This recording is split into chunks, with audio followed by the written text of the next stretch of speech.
لیکن آقا نامدار صلی اللہ علیہ وسلم نے جب دنیا سے پردہ فرمایا، جب رحلت فرمائی، تو فرمایا کہ قد ازلم المدینہ، اس دن مدینہ تاریک تھا، اس دن اہل مدینہ پہ سب سے بڑا صدمہ اور سب سے بڑا غم آیا تھا، اور لوگ انفرادی یتیم ہوتے ہیں، اس وقت اہل مدینہ اور امت مسلمہ اجتماعی طور پہ یتیم ہو چکے تھے۔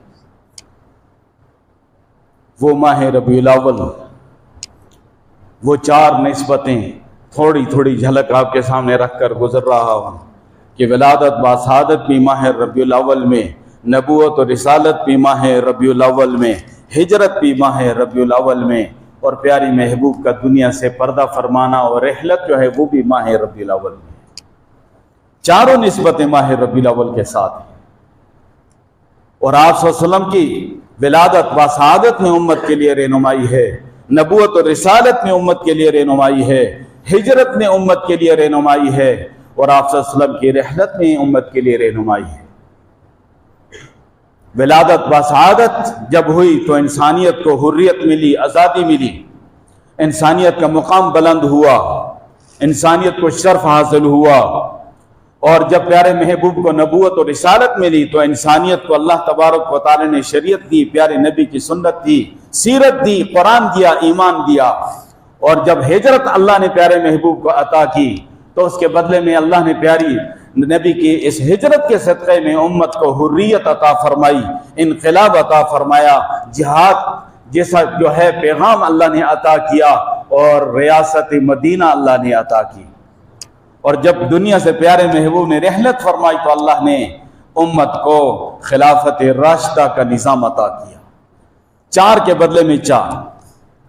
اور آپ صلی اللہ علیہ وسلم جب ماہ سفر کے آخری ایام میں بیمار ہوئے، ایک دفعہ میں نے یہ بات آپ کے سامنے رکھی کہ سفر کے حوالے سے عجیب عجیب باتیں، تو ماہ سفر کے آخری جو 4 شنبہ ہے آپ صلی اللہ علیہ وسلم پہ بیماری کا آغاز ہوا تھا، تو ایک نادن کہتا ہے کہ آخری 4 شنبہ آیا، غسل صحت نبی نے پایا۔ میں نے کہا نادان، آخری 4 شنبہ آیا، پیارے محبوب صلی اللہ علیہ وسلم پہ بیماری کا آغاز ہوا تھا، اور آپ صلی اللہ علیہ وسلم 13 یا 14 دن بیمار رہے۔ ان میں سے آپ صلی اللہ علیہ وسلم نے تقریباً 11 دن بیماری کی حالت میں آ کر آپ نے نماز ادا فرمائی اور خود نماز پڑھائی زیادہ۔ معلوم یہ ہوا کہ اس حالت میں بھی نماز کو نہیں چھوڑا، اور بیماری کی حالت میں آپ نے جہاد کے لیے مسلمانوں کا لشکر روانہ فرمایا، اس کا سالار حضرت اسامہ بن زید رضی اللہ تعالیٰ عنہ کو بنا کر بھیجا، اپنے دست اقدس سے جھنڈا بنا کر دیا۔ وہ نوجوان تھے، بچے تھے، بعض لوگوں نے کچھ باتیں کی کہ یہ تو نوجوان بچہ ہے، بڑے بڑے ہستیاں ہیں، بڑے بڑے صحابہ ہیں، ان کی موجودگی میں اس بچے کو سالار بنا دیا۔ پیارے محبوب صلی اللہ علیہ وسلم نے فرمایا کہ اسامہ کا والد جب سالار بنا تھا زید، تب بھی لوگوں نے باتیں کی تھی، اسامہ بھی آج سالار بنے گا تو لوگ باتیں کریں گے، لیکن ان لوگوں کی باتوں کی پرواہ نہیں کرنی، اسامہ ہی سالار رہے گا۔ اور مدینہ طیبہ سے باہر جا کر پڑاؤ ڈالا کہ آپ صلی اللہ علیہ وسلم کی بیماری کی شدت کی خبر آ گئی، قافلہ رک گیا۔ تو آپ صلی اللہ علیہ وسلم کو معلوم ہوا، فرمایا کہ اس قافلے کو رکنا نہیں چاہیے۔ آخری ٹائم میں نماز نہیں چھوڑی، آخری ٹائم میں جہاد کا عمل نہیں چھوڑا۔ معلوم ہی ہوا کہ نماز اتنی بنیادی فریضہ ہے، نہ صحت کی حالت میں نماز چھوڑی جا سکتی ہے، نہ بیماری کی حالت میں چھوڑی جا سکتی ہے، نہ سفر کی حالت میں نماز چھوڑی جا سکتی ہے، نہ حضر کی حالت میں نماز چھوڑی جا سکتی ہے، نہ جنگ کی حالت میں نماز چھوڑی جا سکتی ہے، نہ امن کی حالت میں نماز چھوڑی جا سکتی ہے۔ ہر حال میں نماز فرض ہے۔ آپ صلی اللہ علیہ وسلم نے ان حالات میں نماز ادا فرمائی۔ اور کبھی ایسے بھی ہوا کہ 2 صحابہ کے سہارے سے آپ تشریف لے جا رہے ہیں، پاؤں مبارک زمین پہ گھسٹ رہے ہیں کمزوری کی وجہ سے، لیکن آپ مسجد تشریف لے گئے۔ امت کو پیغام تھا کہ نماز جا کر باجماعت مسجد میں ادا کرنی ہے اور نماز کو نہیں چھوڑنا ہے۔ اور آپ صلی اللہ علیہ وسلم نے آخری وقت میں جو الفاظ فرمائے ہیں اس میں سے الصلاۃ جو فرمایا، یہ حقوق اللہ کی طرف اشارہ تھا کہ حقوق اللہ میں سے سب سے پہلا فریضہ نماز ہے، اس کو نہ چھوڑنا۔ وما ملکت ایمانکم، اور تمہارے جو غلام ہیں ان کے حقوق کا خیال رکھنا، یہ حقوق العباد کے حوالے سے آپ صلی اللہ علیہ وسلم نے آخری ٹائم میں وصیت فرمائی تھی۔ حقوق اللہ کا بھی اشارہ کر دیا، حقوق العباد کا بھی اشارہ کر دیا۔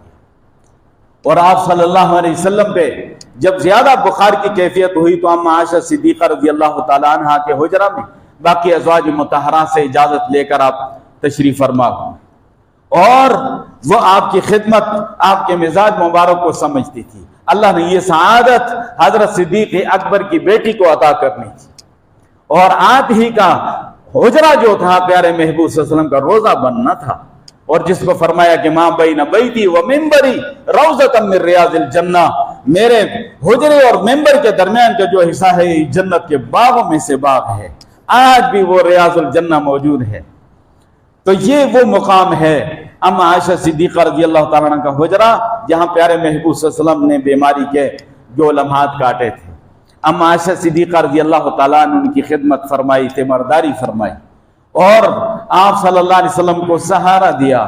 آپ صلی اللہ علیہ وسلم پہ بہت شدید بخار، آپ صلی اللہ علیہ وسلم کے سامنے پیالہ رکھا ہوا ہے، اور سر مبارک، پیشانی مبارک پانی میں ہاتھ بھگو کر آپ پھیرتے ہیں اور فرماتے ہیں کہ الا ان للموت سکرات، خبردار موت کے لیے سختی ہے، موت کے لیے شدت ہے۔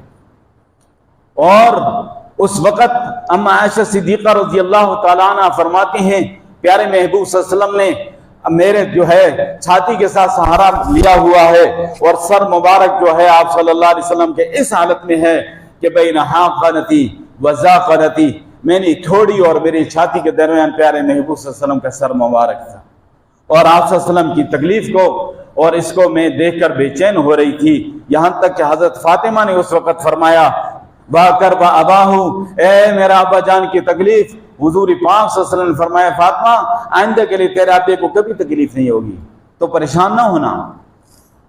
اور اس حالت میں آپ صلی اللہ علیہ وسلم نے جب دنیا سے رحلت فرمائی تو اس وقت مدینہ والوں پہ کیا گزری، اہل مدینہ پہ کیا گزری۔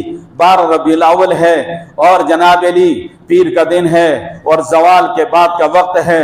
آپ صلی اللہ علیہ وسلم نے دنیا سے رحلت فرمائی، اور صحابہ اکرام بے چین ہیں، پریشان ہیں۔ حضرت عمر فاروق رضی اللہ تعالیٰ عنہ جیسا جری انسان حواس کھو بیٹھتا ہے اور کہتا ہے لوگوں خبردار، جس نے یہ کہا کہ محمد صلی اللہ علیہ وسلم وفات پا گئے ہیں، اس تلوار کے ساتھ اس کا میں سر قلم کر دوں۔ حضرت ابو بکر صدیق رضی اللہ تعالیٰ عنہ جب تشریف لے آئے تو پیارے محبوب صلی اللہ علیہ وسلم کے قریب آ کر آپ صلی اللہ علیہ وسلم کے مبارک پیشانی کو بوسہ دیا اور فرمایا میرے ماں باپ آپ پہ قربان ہوں، آپ کی زندگی بھی مبارک ہے، آپ کی موت بھی مبارک ہے، اللہ آپ پہ 2 موتوں کو آپ جمع نہیں کرے گا۔ اور اس کے بعد جا کر حضرت عمر رضی اللہ تعالیٰ عنہ کو سمجھانے کی کوشش کی تو وہ اپنے جلال میں تھے، تو خطبہ پڑھ کے خود شروع ہو گئے۔ جب یہ دیکھا کہ حضرت ابو بکر صدیق رضی اللہ تعالیٰ عنہ گفتگو فرما رہے ہیں لوگوں سے، تو حضرت عمر خاموش ہو گئے۔ تو حضرت ابو بکر صدیق رضی اللہ تعالیٰ عنہ اس وقت جو آیت پڑھی تھی وہ یہ ہے کہ وما محمد الا رسول قد خلت من قبله الرسل افإن مات او قتل انقلبتم على اعقابكم ومن ينقلب على عقبيه فلن يضر الله شيئا وسيجزي الله الشاكرين۔ پیارے محمد صلی اللہ علیہ وسلم اللہ کے رسول ہیں، آپ سے پہلے بہت سارے رسول گزر چکے ہیں اپنے اپنے وقت پر۔ افإن مات، اگر آپ طبی لحاظ سے طبی مبارک زندگی پوری کر کے وفات پا جائیں، او قتل، یا دین کی خاطر آپ کو شہید کر دیا جائے، انقلبتم علی اعقابکم، کیا تم اپنے ایڑیوں کے بل دین سے پھر جاؤ گے؟ ومن ينقلب علی عقبیہ، اور جو اپنے ایڑیوں کے بل دین سے پھر گیا، فَلَن يَضُرَّ اللَّهَ شَيْئًا، وہ اللہ کا کچھ نہیں بگاڑ سکتا، وہ اپنا نقصان کرے گا۔ وَسَيَجْزِي اللَّهُ الشَّاكِرِينَ، اور ان قریب اللہ تعالیٰ شکر گزار بندوں کو بہترین جزا عطا فرمائیں گے۔ یہ آیت اتری تھی غزوہ احد کے موقع پہ، جب جھوٹی افواہ پھیلی کہ پیارے محبوب صلی اللہ علیہ وسلم شہید ہو گئے، صحابہ پریشان ہو گئے، اس وقت یہ آیت اتری تھی۔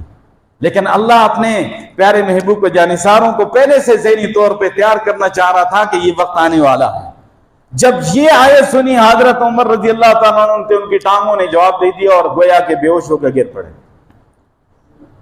پھر خیال ہوا کہ میں سمجھا شاید آج آیت اتری ہے، یہ آیت تو قرآن میں پہلے سے موجود ہے، اور اللہ نے گویا پہلے سے اطلاع بھی دے دی ہے کہ پیارے محبوب پہ یہ مرحلہ آنے والا ہے. اور پھر حضرت ابو بکر صدیق رضی اللہ عنہ نے فرمایا کہ فمن کان منکم یعبد محمدا فان محمدا قد مات صلی اللہ علیہ وسلم. تم میں سے جو محمد صلی اللہ علیہ وسلم کی عبادت کرتا تھا سنو محمد صلی اللہ علیہ وسلم وفات پا گئے ہیں. ومن کان منکم یعبد اللہ فان اللہ حی لا یموت. اور تم میں سے جو اللہ کی عبادت کرتا تھا بے شک اللہ تعالی ہمیشہ سے زندہ ہے اور ہمیشہ رہے گا. یہ پیغام دیا اور مشکل وقت میں امت کو سنبھالا. حضرت عثمان رضی اللہ تعالیٰ عنہ پہ سکتہ طاری ہے, حضرت علی پہ سکتہ طاری ہے, حضرت عبداللہ ابن زید رضی اللہ عنہ رو رو کر ان کی آنکھوں کی بینائی ختم ہو گئی. عبداللہ ابن انیس رضی اللہ عنہ آپ کی جدائی کی صدمے کی وجہ سے دنیا سے چل بسے اور مدینہ تاریک ہے. اور اس وقت سارے کے سارے صحابہ رو رہے, پریشان ہیں.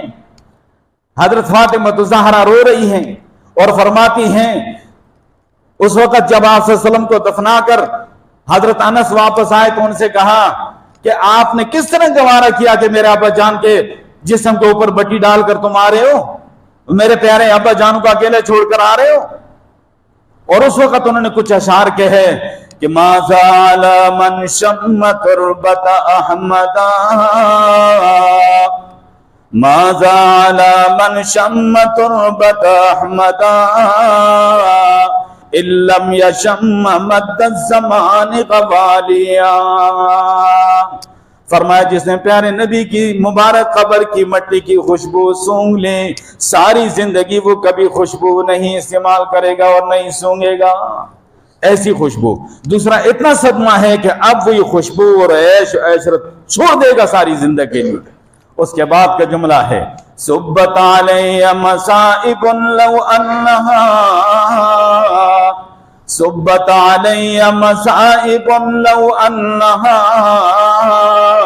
صبت علی الایام سرن لیالیا. میرے ابا جان کی جدائی کی وجہ سے مجھ پہ غموں کے صدموں کے اتنے پہاڑ ٹوٹے, اتنے پہاڑ ٹوٹے. اگر وہ غم اور صدموں کے پہاڑ دنوں پہ پڑتے تو دن بھی رات ہو جاتے. حضرت فاطمہ پریشان, حضرت عائشہ پریشان, ابو بکر صدیق رضی اللہ پریشان, عمر رضی اللہ تعالیٰ عنہ ہوش حواس کھو بیٹھے, حضرت عثمان علی پہ سکتہ طاری ہے, حضرت عبداللہ ابن زید رضی اللہ عنہ نے رونے کی وجہ سے ان کی آنکھوں کی بینائی ختم ہو گئی, عبداللہ ابن انیس غم کی وجہ سے اسی وقت اللہ کو پیارے ہو گئے, پورا مدینہ تاریک ہے. ان کو یہ خیال نہیں تھا کہ یہ 12 ربیع الاول ہے, پیارے محبوب پیدا بھی ہوئے تھے. وہ سارے پریشان ہیں, سارے رو رہے ہیں. آپ یہ کہہ سکتے ہیں کہ سارے مدینے والے سارے صحابہ پریشان ہیں. شیطان اس دن خوش تھا, شیطان ہی اس دن خوش تھا ہوگا, ورنہ سارے پریشان تھے. اور آپ صلی اللہ علیہ وسلم کی جدائی کا صدمہ, پیارے محبوب نے فرمایا میری امت پہ 3 بھاری صدمے آئیں گے. ایک میری جدائی کا صدمہ ہے, ایک عثمان غنی کی شہادت کا صدمہ ہے کہ فتنوں کے دروازے کھل جائیں گے, اور ایک دجال کا جو ظہور ہوگا وہ فتنہ ہے. اس فتنے کا آغاز ہو چکا اور آج دیکھنے دجال کا سٹیج بن رہا ہے. آج فلسطین میں کیا ہو رہا ہے. اور پیارے محبوب نے آخری وقت میں لشکر روانہ فرما کر فرمایا کہ اخرج یہود من جزیرۃ العرب, یہود کو اور مشرکین کو جزیرہ عرب سے نکال دو. اور آخری ٹائم میں لشکر روانہ فرما دیا اور پیغام دے دیا قیامت تک کے لیے امت کو کہ یہود و نصارہ کا ناپاک وجود عرب کی سرزمین پہ نہیں ہونا چاہیے. لیکن افسوس کی بات ہے کہ آج کے عربوں نے یہود و نصارہ کو لا کر عرب میں بٹھا دیا. اور جناب علی بڑی شرم کی بات ہے کہ یہود و نصارہ کو لا کر ٹھہرایا کہ مدینہ اور مکی کی حفاظت یہ کریں گے. قطر والوں نے لا کے ٹھہرایا تھا کہ حفاظت کریں گے, انہوں نے حفاظت کر کے دکھائی. یہ یہود و نصارہ فرمایا تمہارے دوست نہیں ہو سکتے. اور یہ تو ایسے ہی ہے کہ جناب علی آپ جو ہیں تو بلے کو چھچڑوں پہ رکھوالا مقرر کر دیں یا بھیڑوں کے اوپر بھیڑیوں کو چوکیدار مقرر کر دیں. یہ تمہارے دوست نہیں ہو سکتے. لا تتخذوا اليهود والنصارى اولیاء, یہود و نصارہ کو دوست نہ بنانا, تمہارے دوست نہیں بن سکتے. تو آج کچھ نہاتے نوجوانوں نے, اور خواہ وہ غیر مسلم ہیں لیکن انسانیت ان میں زندہ ہے, ضمیر ان کا زندہ ہے, آج فلسطینیوں کی حمایت کے لیے, ان کا محاصرہ چھڑانے کے لیے وہ لوگ وہاں سے ان کے قافلے چلے، ان کے لیے دعا کریں۔ آ کے پاکستان کی نمائندگی ہے، کشمیر کی نمائندگی ہے، اللہ کا شکر ہے، اللہ ان کی حفاظت فرمائے۔ آج کی خبر ہے کہ جناب علی جو اٹلی کے ساحل پہ مجبور انہوں نے پڑاؤ ڈالنا پڑا، کیونکہ آب ہوا بالکل موافق نہیں ہے، دریا میں طغیانی ہے، اور ان پہ میزائل حملے بھی ہو چکے ہیں، اور جناب علی طوفانوں کا سامنا بھی انہیں ہو رہا ہے، لیکن وہ ثابت قدم ہیں۔ انشاءاللہ آپ کی دعائیں ان کے ساتھ ہونی چاہیے، اللہ ان کو کامیاب فرمائے، اپنی منزل تک پہنچائے، اپنے مشن میں اللہ کامیاب کر دے، اور وہاں پر یہود و نصارہ کا محاصرہ تھا کہ وہ ختم کر دیں، بھوکے پیاسے تڑپتے ہوئے معصوم بچوں انسانوں تک وہ خوراک اور دعا پہنچا سکیں۔ اللہ تبارک و تعالی ہم سب کا حامی و ناصر ہو۔ وآخر دعوانا الحمدللہ۔